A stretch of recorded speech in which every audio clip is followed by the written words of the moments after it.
Assalamualaikum warahmatullahi wabarakatuh. Ketemu lagi dengan Miss Nunung di tema 6D. Subtema 2, pembelajaran 2, yaitu di halaman 48 sampai 53. Teman-teman siapkan ya buku paketnya, buku tulisnya, sama pulpennya ya. Yuk kita baca basmalah dulu. Bismillahirrahmanirrahim. Lanjut ya.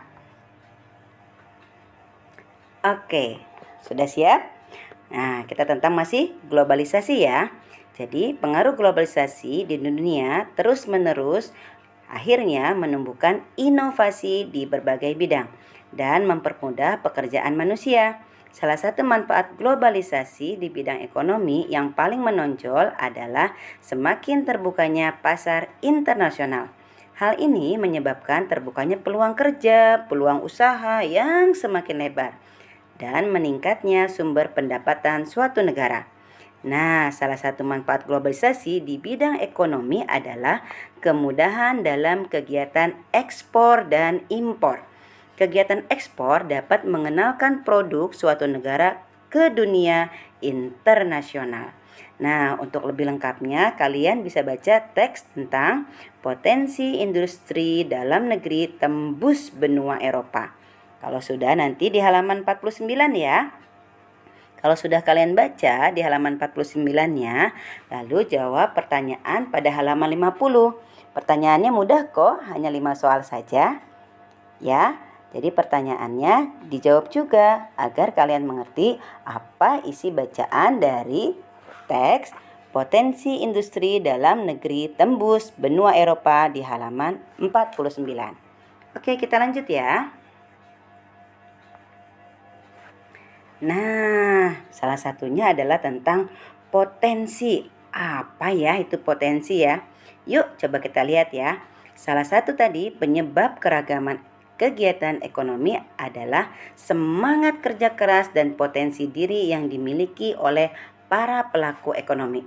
Potensi diri itu merupakan kemampuan, kekuatan, baik yang belum terwujud maupun yang telah terwujud yang dimiliki seseorang, tetapi belum sepenuhnya terlihat atau dipergunakan secara maksimal oleh seseorang. Contohnya ya, seseorang yang memiliki potensi diri menggambar dan melukis, terus dia mengasah potensinya dengan usaha yang tidak mengenal putus asa, terus digali dan berlatih terus, maka potensi diri yang terus diasah dapat membawa orang tersebut menjadi pelukis yang handal. Wow, hasil karya lukisnya dapat dijual dan penghasilannya dapat digunakan untuk memajukan perekonomian keluarga. Bahkan daerahnya bisa terkenal kan, wah pelukisnya dari mana tuh? Bahkan negara. Akhirnya bisa menambah pendapatan ekonomi keluarga, daerah dan negara. Wow, luar biasa. Nah, ya, itu tentang bagaimana kita harus potensi diri dengan kegiatan ekonomi. Hubungannya apa sih? Nah, itu tentang itu ya. Oke, sekarang kita tentang menjelaskan ciri-ciri poster yang baik. Nah, selain mengembangkan potensi diri yang dimiliki, pelaku usaha juga perlu melakukan promosi untuk memperkenalkan produk barang atau jasa yang dihasilkan. Banyak cara untuk melakukan promosi tersebut. Salah satunya adalah menggunakan poster. Nah, sebelumnya kan teman-teman udah tahu tuh, ya, melakukan kegiatan poster kan? Dan membuat poster bagaimana sih yang harus kita perhatikan? Yang pertama, ada 7 hal ya yang harus kita perhatikan ketika kita mau membuat poster. Yang pertama adalah media gambar yang digunakan biasanya kertas berukuran besar seperti kertas A3 biar nanti posternya terlihat lebih jelas. Yang kedua, penggunaan bahasa dan kalimat yang mudah dipahami dan singkat. Jangan terlalu berbelit-belit atau bertele-tele. Apalagi misalnya memakai bahasa daerah. Khawatir tidak semua mengerti apa yang kita tulis atau kita gambarkan di poster tersebut. Jadi bahasa yang umum ya, atau yang mudah dipahami ya. Yang ketiga adalah pemilihan huruf yang cukup besar agar mudah dibaca dari kejauhan. Karena biasanya poster dibuat atau dipasang di tempat-tempat memang jarak ketinggiannya lebih tinggi tuh. Ya, jadi harus benar-benar dilihat biar jelas apa yang akan kita promosikan. Terus yang keempat, penggunaan warna latar belakang poster yang kontras dengan huruf. Jangan sampai warna belakangnya tuh malah menutupi huruf yang akan kita sampaikan. Ya, jadi harus diperhatikan sekali. Yang kelima, pemilihan gambar yang sesuai atau mendukung. Jadi kalau misalnya poster tentang kesehatan, jangan gambarnya tentang kebersihan atau bukan kebersihan, maksudnya tentang misalnya mobil gitu kan. Jadi benar-benar kita promosiin sesuatu harus sesuai dengan gambar yang akan kita promosikan. Misalnya promosiin baju, ya gambarnya tentang baju ya, jangan tentang mejanya gitu ya. Jadi benar-benar harus kita perhatikan secara detail. Terus yang keenam, keseimbangan antara ukuran gambar dan teks.